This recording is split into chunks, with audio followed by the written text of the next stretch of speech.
Hey, what up, y'all? So I just came home from Kansas City, Missouri this past weekend. I did a show for Soul Management. I was up at the Power and Lights districts as Z Strikes. Some of you guys might know this and you guys see it on my Instagram, but one of my rituals when I go out of town to a big city is I try out the local dim sum restaurant. For those of you who don't know what dim sum is, it's authentic Chinese food. It's not your typical sweet and sour chicken or General Tso's beef and shrimp noodles.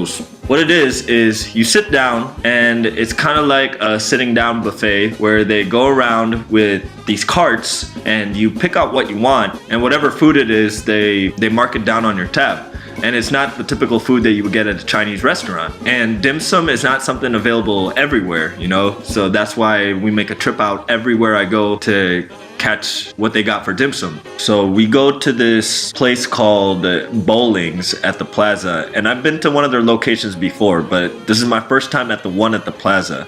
And to tell you what, the food was great. It was awesome. It was phenomenal. The service was just awesome. So I have to say, Bowling's, they ruined my dim sum experience. Some of you guys might be asking, well, how did they do that if the food and the service was awesome? Okay, let me tell you a story. I come from Detroit. You know, I was raised there, you know, since I was 3. And, you know, we have dim sum around there.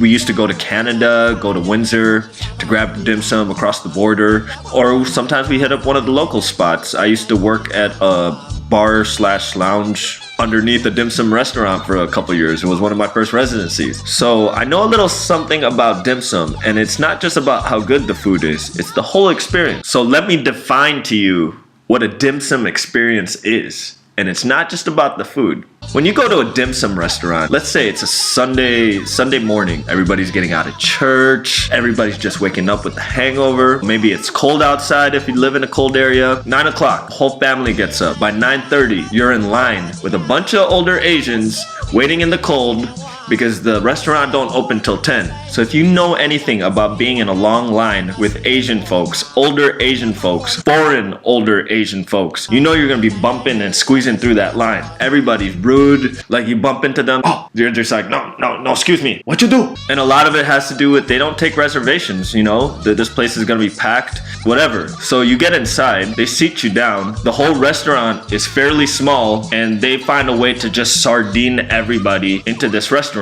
You know, this table for 4 somehow fits your whole family of 7. You're sitting squeezed into your seat with the little kids in the next table running around behind you, and your seat's getting bumped around. And then every time the cart comes around, everybody has to squeeze right in just to let that big ass cart right through. And in the real authentic Chinese dim sum experience, you can't have a nice waitress. You have to have a rude waitress. You have to have the waitress that pours water in your Sprite, and when you ask her about it, what do you mean I put water in your Sprite? You want water in your Sprite? Or when you ask for a fork because you don't know how to use chopsticks, I want a fork.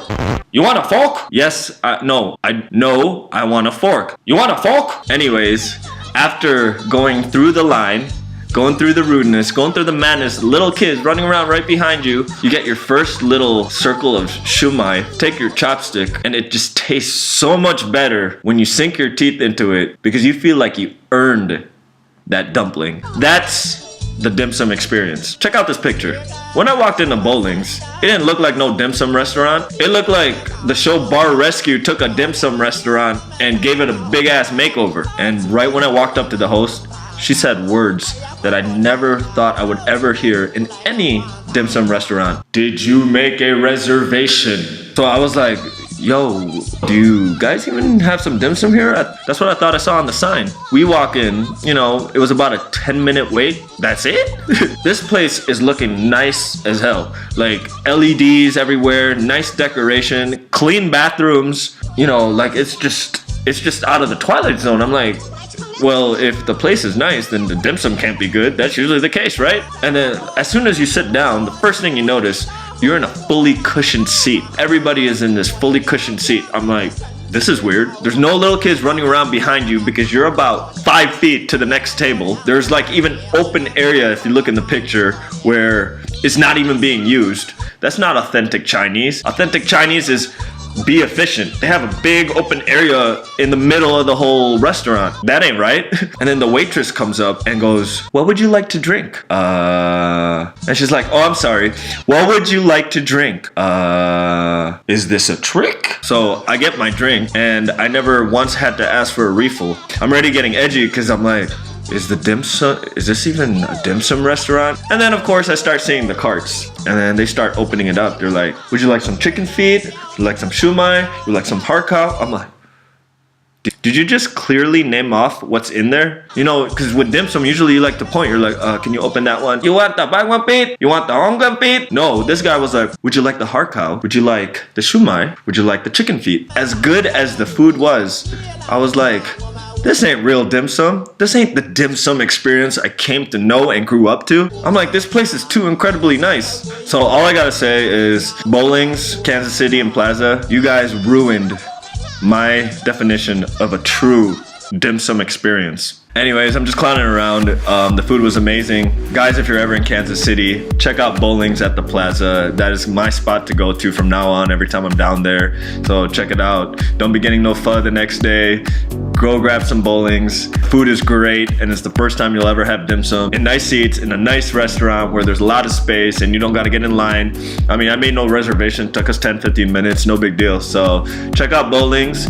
Guys, I will see you in Minneapolis this weekend. My birthday party number 4 at Elixir with On Point Productions. Aboot 7's gonna be with me, so can't wait to party with you guys. iParty Crew, signing off.